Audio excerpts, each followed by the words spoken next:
Bonjour Marlo.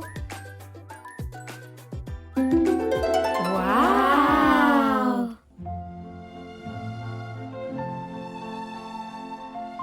Bienvenue, petit génie.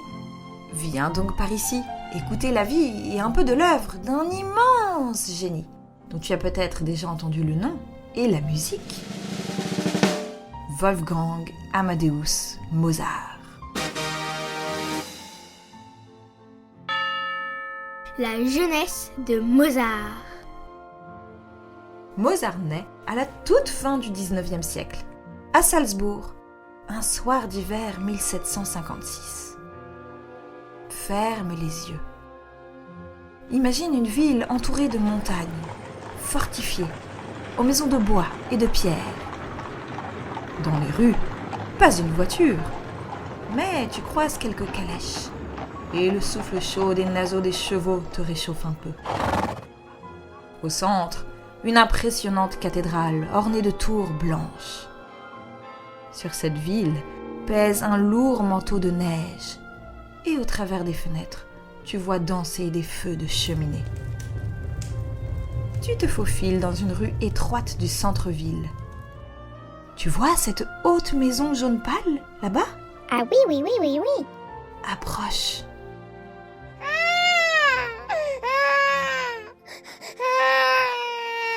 Ça alors ?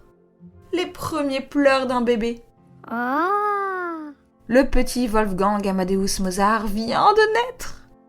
Et toi, sais-tu où et quand s'est passée ta naissance ? Le petit Wolfgang est le fils de Léopold et Anna Maria. Et l'on peut dire qu'il est prédestiné, car son père est musicien. Ah oui.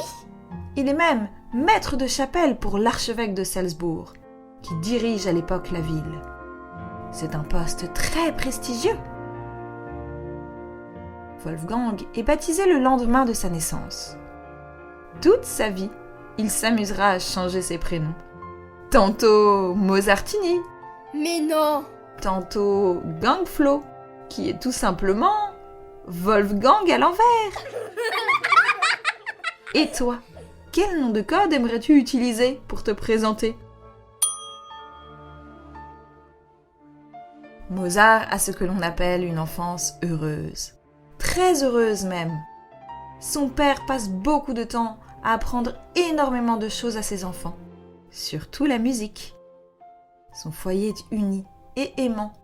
Et il s'amuse beaucoup avec sa grande sœur, Nannerl. Tu connais sûrement aujourd'hui ses talents de musicien. Mais figure-toi qu'il est aussi avide de mathématiques. C'est vrai. Et il invente des histoires extraordinaires qui te feraient beaucoup rire, parfois peur. Le musicien en herbe. Le jeune Wolfgang est plein de talent. Mais il en est un qui les surpasse tous. La musique. À seulement 3 ans, il sait déjà jouer du clavier et reproduire des mélodies qu'il entend. Incroyable. Il a l'oreille absolue. Tu te souviens ? Nous en avions parlé dans Pourquoi Marlo ? On raconte que quand il avait 4 ans, il s'amusait à composer de petites pièces sur le clavecin familial, pendant que sa sœur Nannerl jouait à côté. Mais c'est fascinant. Imagine-toi, à cet âge, composer de la musique. Et toi, qu'est-ce que tu aimes bien inventer ?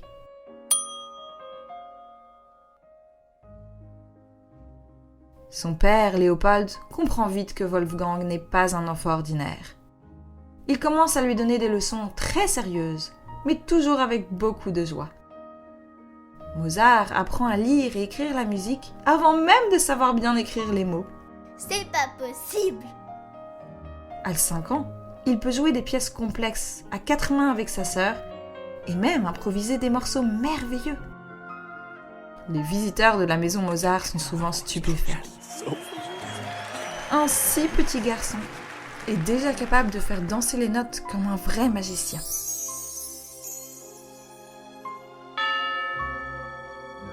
Les premiers voyages. Très vite, la réputation de Wolfgang dépasse Salzbourg. À 6 ans, il voyage pour la première fois avec son père et sa sœur. Ils se rendent à Munich et à Vienne. Et Wolfgang impressionne la cour et même l'impératrice Marie-Thérèse d'Autriche. On raconte qu'il a joué devant elle sans aucune hésitation, faisant rire et se pâmer tous les spectateurs. Cela doit être un peu intimidant, qu'en penses-tu ? Ces voyages ne sont pas seulement des concerts et des applaudissements. Wolfgang découvre de nouvelles musiques, de nouveaux instruments et surtout des cultures différentes, ce qui va nourrir son imagination musicale pour le reste de sa vie. Mais attention, voyager à cette époque n'est pas une partie de plaisir. Ah ça non, hein. Les routes sont longues, froides et cahouteuses, et il faut traverser montagnes et rivières, parfois sous la neige. Il lui en a fallu du courage. Les premières compositions. En parallèle de ses concerts, Wolfgang commence à composer ses premières œuvres. À 5 ans, il écrit ses premiers menuets. Écoute plutôt ce qu'est un menuet.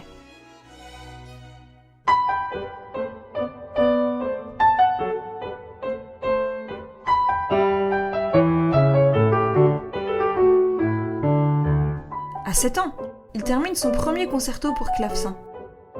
Imagine-toi créer quelque chose que tu pourrais montrer au monde. Que choisirais-tu ?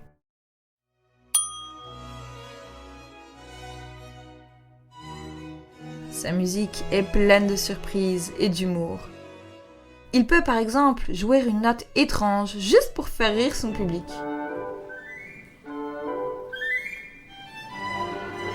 Ou inventer des rythmes si rapides que personne ne sait plus où donner de la tête.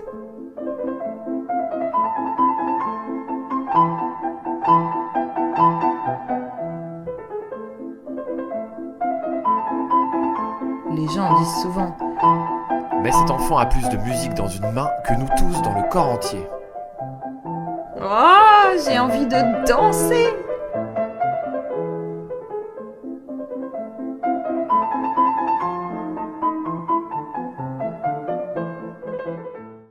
Veux-tu savoir quelque chose d'incroyable et qui fait de Mozart un génie ? Oui. Il avait un processus de création très particulier. Ah oui? Quand Mozart écrit les notes sur le papier, ce n'est pas pour inventer la musique. Il ne se contente pas de penser « Ah oui, ça c'est joli, ça va bien ensemble ». Non. En fait, la musique existe déjà entière, organisée, vivante, dans sa tête. C'est vrai? Je vais t'expliquer. Imagine que tu veux construire une maison. D'accord. Ferme les yeux et pense à ta maison. Est-ce qu'elle est grande ou petite ? Est-ce qu'elle a un étage ? Ou 2 ? Combien de pièces à l'intérieur ? Une chambre ? 2 chambres ? Beaucoup de fenêtres ? Ou juste quelques-unes ? Prends un instant. Ta maison commence à se former dans ta tête. Ah oui. Maintenant, imagine que je te donne une feuille et un crayon. Pour dessiner ta maison, tu dois réfléchir pendant que tu dessines. Tu te dis, je commence par le bas, les fondations. Puis tu ajoutes les murs, puis les étages, puis les fenêtres, le toit, le toboggan, la piscine. Oui, on a le droit de rêver. Là, vois-tu, tu construis ta maison petit à petit. Maintenant, imagine Mozart. Dans sa tête, la maison est là, entière. Quand il la dessine, il retranscrit une image qui est déjà là, toute prête et parfaite. Avec la musique, c'était comme ça pour lui. Il écrivait les notes comme on trace les murs d'une maison qu'on connaît par cœur. On le voit d'ailleurs sur ses partitions. Aucune hésitation lorsqu'il dessine les notes. Et quasiment aucune rature. C'est pas possible. C'est fascinant, n'est-ce pas ? L'adolescent de feu. À mesure que Mozart grandit, son talent devient encore plus incroyable. À 10 ans, il compose des sonates et commence à écrire des concertos pour orchestre. Tu te rends compte ? Quelle chance inouïe que de déployer ainsi son talent. Mais la vie n'est pas toujours facile. Son père, Léopold, veut qu'il devienne le musicien parfait. Et parfois, Wolfgang doit travailler des heures et des heures, même quand il préférait courir dans la neige ou jouer avec Nannerl. Mais, comme il le dira lui-même plus tard, « Je suis né avec un talent naturel, mais il faut 99% de travail et 1% de génie pour atteindre la perfection. » Qu'en penses-tu ? En plus des répétitions, il continue de voyager à travers l'Europe. Entre 1762 et 1773, Mozart et sa famille visitent des villes comme Munich, Paris, Londres et Milan. Ouah, la chance! À Londres, il rencontre Johann Christian Bach, fils du célèbre compositeur Johann Sebastian Bach. Et tu sais quoi ? Quoi? Wolfgang est tellement curieux qu'il passe ses journées à écouter la musique des autres, à apprendre les instruments locaux et à composer des petites pièces dans ses cahiers. Parfois en cachette, pour surprendre son père. Il a un esprit farceur. On raconte qu'il aime écouter le chant des oiseaux et qu'il essaie parfois de les imiter au clavecin. Un génie qui prend son envol. Jeune homme, Mozart n'est plus seulement un enfant prodige. Il devient un compositeur sérieux. Ses œuvres commencent à circuler dans toute l'Europe. Il écrit des opéras, des concertos et des symphonies qui étonnent par leur beauté et leur inventivité. Je suis sûre que plusieurs de ces mélodies te sont familières. Tiens, est-ce que tu reconnais celle-ci ?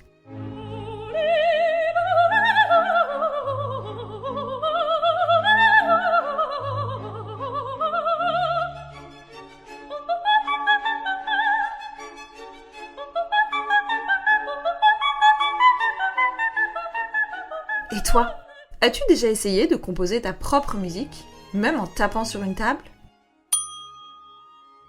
Mozart, lui, faisait ça très sérieusement.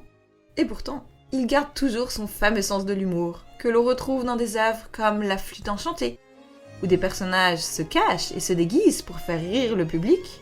Peut-être que si tu fermes les yeux et écoutes attentivement, tu pourras reconnaître un oiseau dans sa musique. Écoute le dialogue des perroquets.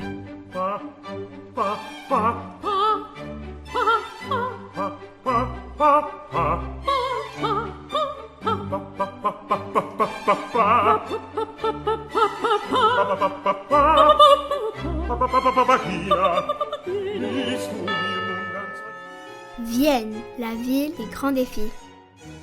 À 20 ans, Mozart quitte Salzbourg pour Vienne, une ville pleine de musique, de théâtre et de gens très exigeants. Là-bas, il rencontre l'empereur Joseph II et de nombreux musiciens célèbres. Mais attention, même si tout le monde admire son talent, la vie à Vienne n'est pas toujours aisée. Il doit trouver des commandes pour ses concerts, composer rapidement des pièces et même gérer des spectacles d'opéra pour des théâtres entiers. Il compose alors certaines de ses œuvres les plus célèbres, comme Les Noces de Figaro, Don Giovanni et La Flûte enchantée. Dans La Flûte enchantée, par exemple, il mélange humour, magie et musique incroyable, comme s'il voulait dire au monde « La vie peut être sérieuse, mais n'oublions pas de nous amuser. » Tu imagines composer une musique que des centaines, des milliers de personnes vont écouter et où tu peux faire rire et émouvoir à la fois. Mozart le faisait tous les jours. Incroyable! La vie personnelle de Mozart. Wolfgang se marie en 1782 avec Constance Weber. Ils auront 6 enfants, mais seulement 2 survivront. Il écrit parfois des lettres très drôles à sa femme, avec des jeux de mots et des petites blagues, toujours à la plume et à l'encre. Malgré son génie, Mozart connaît aussi des difficultés financières. Il n'a pas toujours assez d'argent, car il veut vivre librement et composer la musique qu'il aime, au lieu d'accepter n'importe quel travail. Il dépense parfois beaucoup pour sa famille, pour des concerts, ou même pour de petits luxes, comme acheter un nouveau piano. Ou des partitions rares. C'est un esprit libre. La fin d'une étoile. Mozart meurt très jeune, à 35 ans, en 1791 à Vienne. Il laisse derrière lui plus de 600 œuvres, dont symphonie, concerto, opéra et musique religieuse. Même si sa vie fut courte, il a changé la manière dont on compose et écoute la musique. Et d'ailleurs, sa musique continue de vivre aujourd'hui. Tu peux l'entendre dans des films, à la radio, ou même dans des dessins animés. Et quand tu écoutes un air de Mozart, tu peux presque imaginer ce petit garçon de Salzbourg, tapotant sur son clavecin dans la neige, riant avec sa sœur et rêvant de devenir un grand musicien. Si tu fermes les yeux, le vois-tu?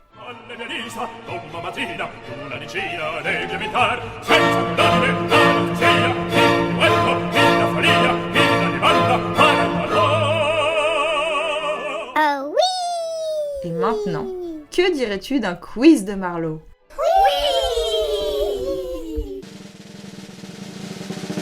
Le quiz de Marlowe. Le père de Mozart l'a éduqué et lui a beaucoup transmis. C'était un clown. C'est de lui que Mozart tient son humour légendaire. Un musicien. C'est lui qui a placé Mozart si jeune devant un clavecin. Un cocher. C'est lui qui emmenait Mozart partout à travers l'Europe en calèche. Bravo! Bien sûr, son père était un musicien. Le père de Mozart l'emmène très jeune en tournée, jouer devant des personnages fort importants. Qui, par exemple? Marie-Thérèse, l'impératrice d'Autriche? Les rois mages? Ou la directrice de ton école?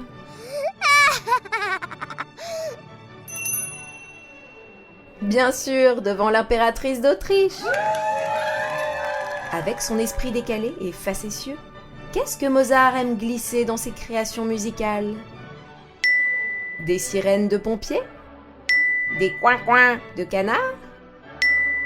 Ou des notes musicales étranges et surprenantes? Bravo, bien sûr, des notes étranges et surprenantes. Félicitations, petit troubadour! Et merci d'avoir traversé avec moi la vie de Mozart. Quel musicien extraordinaire! Pour toi, c'est ici que tout commence, car il y a tant de ses œuvres à découvrir et réécouter. Vite! À bientôt!